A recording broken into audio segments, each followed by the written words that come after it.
उस रात बारिश बहुत तेज थी और बस स्टॉप पर अकेला खड़ा था। तभी एक पुरानी बस आकर रुकी। अंदर कोई ड्राइवर नहीं था। मैं जैसे ही बैठा, बस अपने आप चल पड़ी। अचानक मेरे बगल में एक बूढ़ा आदमी बैठा और बोला, यह बस घर नहीं जाती, यह उन्हें ले जाती है जो कभी वापस नहीं आते। खिड़की से बाहर देखा तो सड़क गायब थी और सीटों पर लोग नहीं, परछाइयाँ थीं। तभी किसी ने मेरे कान में फुसफुसाया, अगर बस रुक गई तो तुम भी यहीं के हो जाओगे। गाड़ी स्टार्ट कर। बारिश इतनी तेज थी कि सड़कें गलियां नजर नहीं आ रही थीं। तुषार अपने छोटे से फोन की रोशनी में घर का रूट ढूंढ रहा था। हर 5 मिनट में बिजली चमकती और कहीं से बिजली गिरने की गड़गड़ाहट सुनाई देती। आज रात शहर का आखिरी बस स्टॉप भी सुनसान था। उसे लगा बस आ जाएगी, पर हर गुजरती घड़ी उसे और भी अकेला महसूस कराती। तभी दूर से एक बस की मोटर की गर्जना सुनाई दी, जैसे किसी ने पुरानी फिल्म की धुन ट्यून कर दी हो। जब उस बस ने स्टॉप पर ब्रेक मारा तो उसने देखा कि बस बिल्कुल खाली थी, किसी यात्री का नामो निशान नहीं। अंदर की रोशनी फीकी और सीटें जैसे किसी पुरानी दुनिया से आई हों।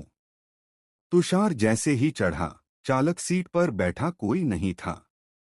बस खुद ब खुद क्लच में लगी और आगे बढ़ गई। रोड की हिचकोलेगर्द आंधी में एक बूढ़ा आदमी अचानक बस में आकर तुषार के बगल में बैठ गया, पर तुषार को यह समझ ही नहीं आया कि उसने कब सीट ली। उस बूढ़े का चेहरा फीका, आंखें धुंधली और आवाज धीमी। यह बस रुकती नहीं, बूढ़े ने कहा। यह उन यात्रियों की बस है जो कभी घर नहीं पहुंच पाए। तुषार दिल की धड़कनें तेज करते हुए बाहर की खिड़कियों में झांका। सड़क गायब होती जा रही थी। बस की सीटें एक एक कर भरने लगीं, पर कोई मूर्त जीव नहीं, बल्कि धुंधली परछाइयां, जैसे आत्माएं। एक पल में सीटें खाली, अगले पल फिर भरी। तुषार के होश उड़ चुके थे। बूढ़ा आदमी बुदबुदाया, ये वो आत्माएं हैं जो यहां फंसी हैं, जिन्हें आगे चलना नहीं आता। तभी एक परछाई तुषार की सीट के पास आकर बोली, तू क्यों आया? तुषार कुछ बोल नहीं पाया।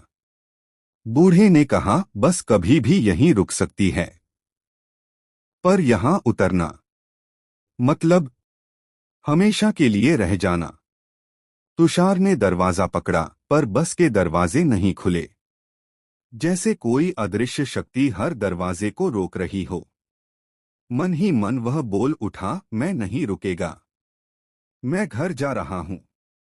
मैं जीना चाहता हूं। तभी बस की गति बढ़ गई और सामने एक खूबसूरत शांतसी रोशनी नजर आई। बस रुक गई। तुषार ने जैसे तैसे दरवाजा खोला और उस रोशनी की ओर भागा। रोशनी में पहुंचते ही सब कुछ गायब हो गया। बस, बूढ़ा आदमी, आत्माएं, सब कहीं नहीं थे। सुबह का उजाला फैल रहा था। उसने अपने फोन देखा। ग्रुप चैट में एक मैसेज आया, तुम अब भी जीवित हो। वो बस पहले भी कई लोगों को ले गई थी। वायरल खबरों में वही रात और वही बस, बार बार लोगों की आखिरी बस बनने की कहानी। तुषार ने गहरी सांस ली। रात की बारिश थम चुकी थी, पर उसकी आंखों में वो डर अब भी बाकी था।